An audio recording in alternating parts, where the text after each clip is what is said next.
During adolescence, heavy use of amphetamines can lead to long-term changes in brain, according to recent rat study.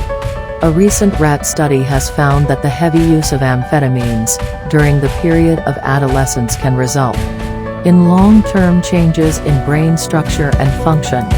In the study, adolescent rats received high doses of amphetamine drugs on a regular basis, and these rat subjects experienced changes which had a long-term effect on the dopamine signaling process in the brain.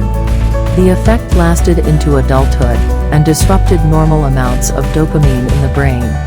This neurotransmitter has a critical role to play in experiencing pleasure, in attention, and in memory and learning.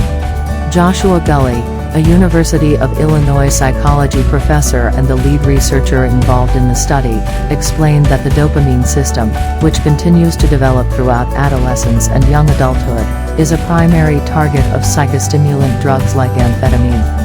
Changes in dopamine function in response to repeated drug exposure are likely to contribute to the behavioral consequences, addiction and relapse, for example, that abusers experience.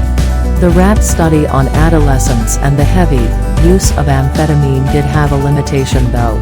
According to Gulley, the rats had no say in whether they got amphetamine. Gulley discussed the importance of the findings, saying inhibition in the nervous system is just as important as activation.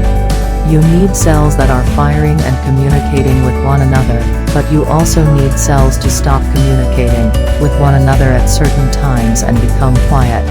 Our research suggests that a subtype of dopamine receptor, the D1 receptor, is altered following amphetamine exposure.